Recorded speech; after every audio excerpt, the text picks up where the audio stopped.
ISL Vigorousov.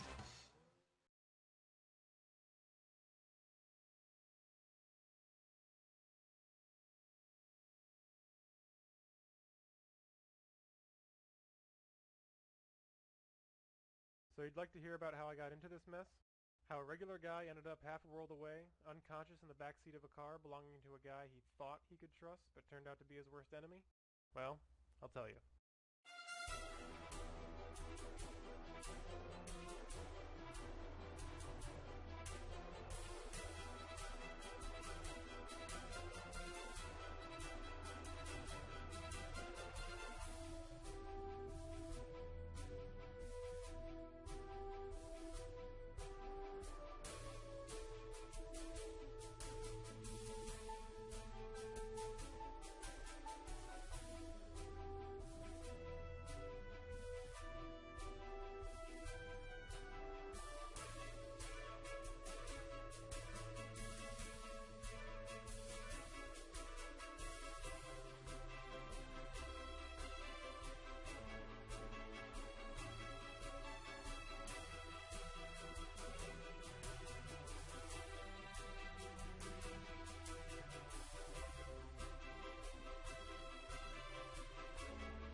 Hello everybody, and welcome to the final episode of the Ben Jordan series. Ben Jordan, Paranormal Investigator, Case 8, Relics of the Past. I love how that little intro cutscene showed depictions of the events leading up to now, and if you hear what Ben Jordan says at the very beginning, is the exact same thing he says at the very beginning of the first Ben Jordan game. So that game was sort of him beginning to recount all the events that have come to this point.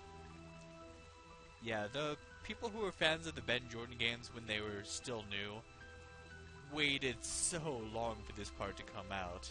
They were anxious for it, and when it finally did, it did not disappoint. Luckily, when I found the series, everything had already been done and polished off, and I was glad for that.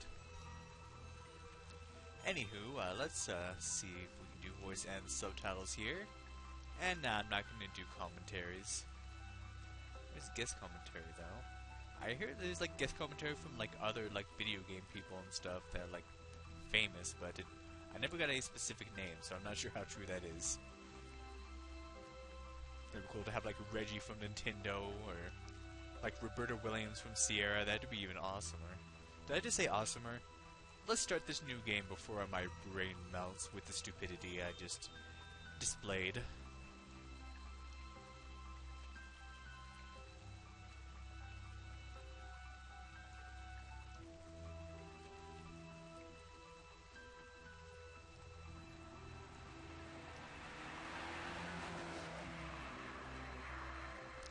And they're driving on the wrong side of the road. What is wrong with this guy?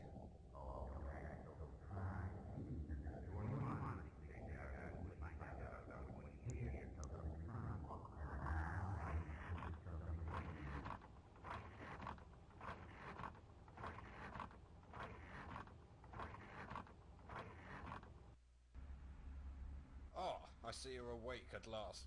You traitor!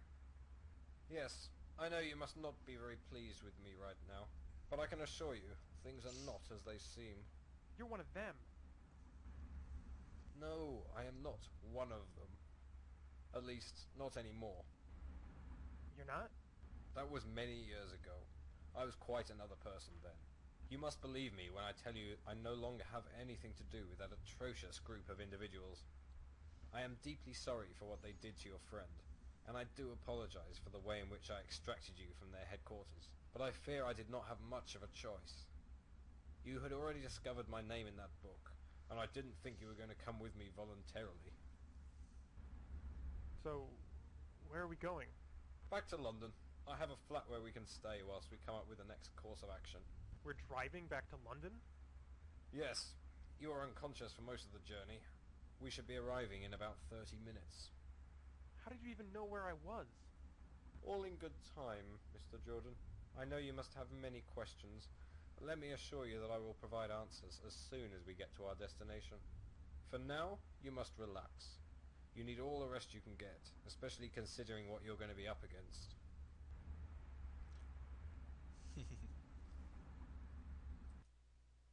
Oh, whoops, sorry. I wonder why that part... I'm guessing they did the subtitle for that part, but they forgot to put the voice acting in. Oh, wow.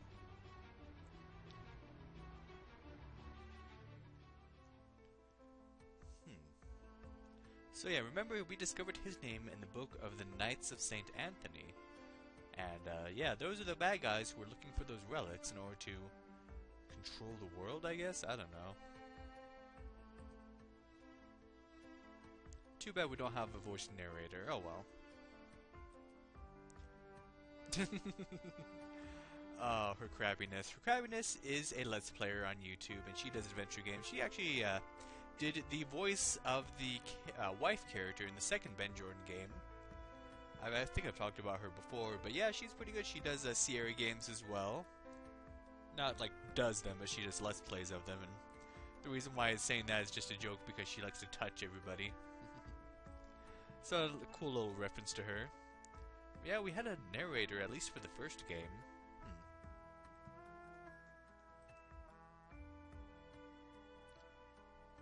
Small but heavy statue of Atlas.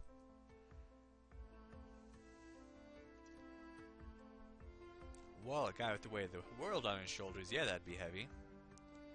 Have you ever read Atlas Shrugged? Good book. It's one you should definitely read. One of my favorites, actually. We probably should be talking to Percy, but I want to look around.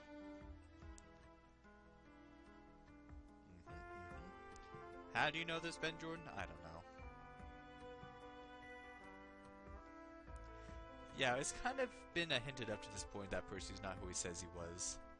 Remember, he was unknown at Oxford by that other professor guy who wrote that paranormal book. And it's kind of a coincidence they seem to pop up the same place we were.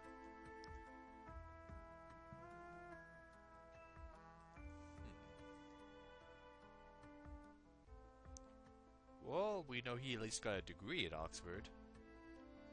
The ink of the date seems to have smudged. Oh well, let's talk to Percy. What are you looking at out there? I'm keeping an eye out for any Knights of St. Anthony. Do they know where you live? Hopefully not. They did a little brushing up on the character portraits. Good stuff. Yeah, they worked long and hard on this game. Professor? Yes, Mr. Jordan? So, let us begin with explanations. I think you owe me some explanations. You're absolutely right, Mr. Jordan. I do. Ask what you must. I will try to answer as best I can. What made you join the Knights of St. Anthony? As I said, it was a long time ago. When I joined, they were committed to a noble cause. Not the twisted shadow of their former selves you know today. What cause was that? They sought to transcend religion, to bring harmony by establishing a common belief system. However, once I learned about Cardinal Genovese's true intentions, and the great task, I realized the error of my ways. That is when my association with the Knights of St. Anthony ended. So yeah, what was interesting about Case 7 is that story never really concluded. So it is concluded in this, so it's kind of like a two-part case, even though it says Case 7, Case 8. Exactly what is the Great Task? Cardinal Genovese believes that by gathering relics from different religions, it will somehow empower him. He seeks to control and unify all religions, emerging as their single leader. The problem is, he will stop at nothing to reach that end, as you have experienced. So what happens if he succeeds? I'm not sure. However, I do know he intends to perform some sort of ritual on New Year's Eve once he gathers all the relics. But I destroyed the exorcism amulet. Yes, but Genovese is not the type of man who puts all his eggs in one basket. He had planned to take the exorcism amulet last because it was the closest to him. However, he designated one relic as an emergency backup in case any of the others were damaged or destroyed. That means he is on his way to the location of the final relic, the same location he will perform the ritual. Do you know where that location is? Unfortunately, I do not. He didn't tell anyone where it was, not even Bianchi. So basically you're saying we've got 2 days to both find and stop him? I'm afraid so. Good thing I work well under pressure. Oh, we get our final little noise for points, and there's only 100, but there is actually a lot to do in this game, so I think most things are just going to be worth 1 point each. Hopefully we can get all 100 for this very last case. Tell me about Cardinal Genovese. When I first met him, he was a very young, idealistic priest. I'm not sure what happened to turn him into the cold, bitter man he is today. Perhaps you should do some research on him. It is best to know your enemy, as they say. True. How am I supposed to find anything out about him? I know for a fact he was educated here in London. You may be able to find some records on him somewhere. Any idea where? Well, the British Library is an invaluable source for old periodicals. I would suggest going to the British Museum reading room. You can access their database of articles from there. If it's my only lead, I guess it's worth a shot. Alright. So we have a destination we can go to. Just, who are you exactly? What do you mean? Let's face it, you haven't exactly been honest with me. All I know about you is that you may or may not be a criminology professor at Oxford, and that you pretty much showed up out of nowhere and have been shadowing me. So what gives? Very well, I see your point. It seems a reintroduction is in order. I am Percival Quentin Jones, born and raised here in London, educated at Oxford. You may call me Percy if you wish. Okay. I received my criminology degree at Oxford after taking time off to travel the world. Later, I met Cardinal Genovese and joined the Knights of St. Anthony. Are you really a professor? No, I'm afraid that was merely a cover story. Aha! Why have you been helping me out all this time? I have been charged with protecting you. Charged with protecting me? From what? I'm sorry, Mr. Jordan. We simply cannot talk about this right now. Rest assured, I will tell you everything before this is all over. You have enough to deal with right now. I don't want to complicate things further. Okay, fine. But don't think you're off the hook just yet. So yeah, remember, we first officially met him in Case 3 in Smailholm with that witch cult that pretty much drew us in to try to kill us. But Percy also happened to show up, and he was pretty much doing everything in his power to tell us to get the frick out of there. And he was kind of being a dick about it, but he seemed to lighten up after that whole case. Was he just being a dick to, should stop saying that. Was he just being a jerk to get us away from there and just kind of gave up on it after all that was settled? Do you know anything about all the relics Cardinal Genovese took? Yes, he started tracking them down many years ago. It was only recently that he began taking them and causing all the paranormal disturbances you've been investigating. I'm not sure I understand all of this. I'll do my best to explain. An object on its own cannot have power. A piece of the true cross has no more power than a tea kettle. However, what gives it power is belief. If the belief in this object is strong enough, then it will gain power. So you're saying if enough people believe the kettle has power, it'll gain some kind of magic properties? The kettle won't levitate or cast spells, but it will gain a sort of mystical energy from the belief, yes. People do not seem to realize what a great force belief is. Now, if an object with mystical energy is removed, it causes a disruption in the balance of energy around it. If there is another source of mystical energy nearby, the imbalance causes a reaction. In this case, a physical manifestation. So the skunk ape, the lost galleon, the sea people... Precisely. All your cases have related to local myths and legends. When relics were taken from these areas, these things people believed in manifested themselves. But what about Smailholm and Japan? Smailholm was a different story, one I will tell you soon. As for Japan, Bianchi took the tooth of the Buddha, which caused an Oni, or Japanese demon, to manifest.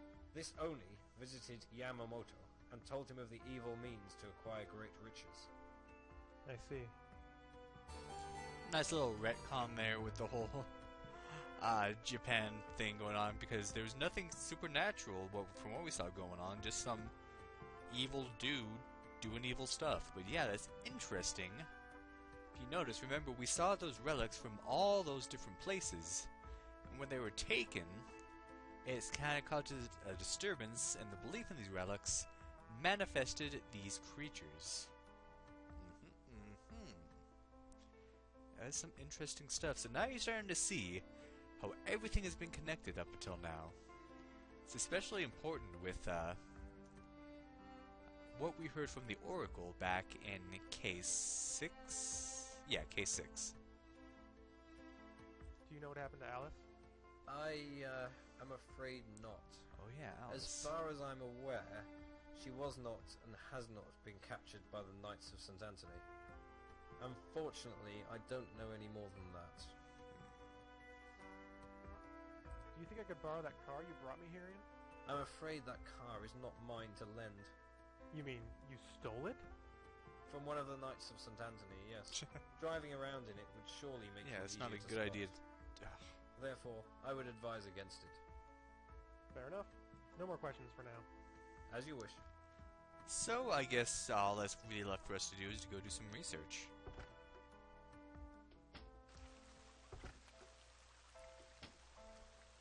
I guess we could take a look around here. From what I hear, and from what my British friends tell me, this is pretty much what England looks like most of the time. Rain and rain and rain.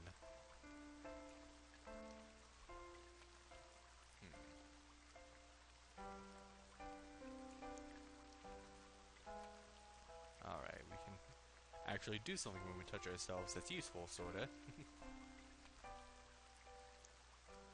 So, we're gonna walk, or? Yes, we are. To the British Museum reading room.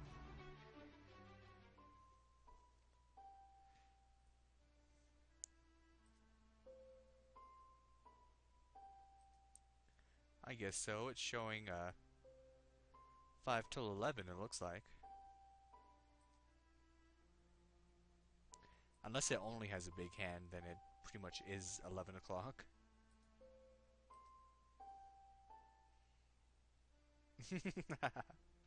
So they finally did, like, original message for each person you try to touch. I love that.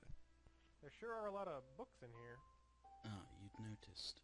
Yes, there are. Would you care to guess who has the honor of cataloguing them all? You? Oh my, you are clever. You should apply for a job here. Oh, that British sarcasm and wit.